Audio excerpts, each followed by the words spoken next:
السلام علیکم ورحمۃ اللہ وبرکاتہ۔ محترم سامعین، خواتین و حضرات، اجالا چاندنی امید اسلامی چینل سے میں آپ سے مخاطب ہوں۔ ویڈیو لے کر آیا ہوں رمضان کے اندر روزوں کے تحفظ کے لیے، روزوں کی حفاظت و بچاؤ کے لیے ہمیں کیا کرنا چاہیے۔ زبان کی حفاظت، آنکھوں کی حفاظت، کانوں کی حفاظت، ہاتھوں کی حفاظت اور پیروں کی حفاظت کرنی چاہیے۔ ہاتھوں کے ذریعے ہم کسی نافرمانی کے امور کو ہم ان ہاتھوں کے ذریعے ہتھیار لینے کی کوشش نہ کریں، ان ہاتھوں سے ہم حرام نہ کمائیں، ان ہاتھوں سے ہم کسی پر زیادتی نہ کریں، ان ہاتھوں سے ہم کسی پر ظلم اور ستم نہ ڈھائیں، ان ہاتھوں کے ذریعے ہم کسی شہری کی دل آزاری نہ کریں، پڑوسی کی دل آزاری نہ کریں اور اپنے معاشرے کے لوگوں کی تکلیف میں اور ان کو دکھانے اور ان کو مصیبت میں ڈالنے کے لیے ہم ان ہاتھوں کو استعمال نہ کریں، تب ہمارے روزے قبول و منظور ہوں گے۔ ورنہ ہم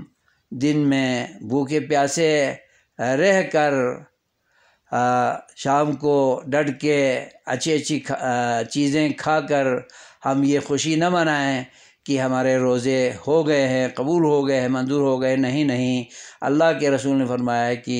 ہاتھوں کا بھی روزہ ہے، کانوں کا بھی روزہ ہے، آنکھوں کا بھی روزہ ہے، پیروں کا بھی روزہ ہے، سوچ اور فکر اور تھنکنگ کا بھی روزہ ہے، آئیڈیاز کا بھی روزہ ہے، دماغ کا بھی روزہ ہے۔ تو ان تمام چیزوں کو ہم جائز امور میں استعمال کریں، فرمانبرداری کے کاموں میں استعمال کریں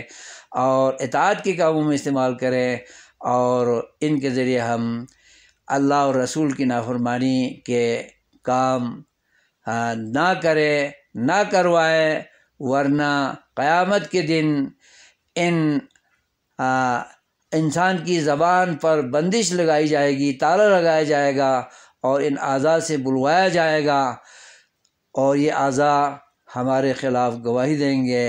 اور کہیں گے اللہ کے دربار میں، اللہ کی جناب میں کہ اس شخص نے ہمارے ذریعے ہمارے بہاف پر، ہمارے کندھے پر بندوق رکھ کر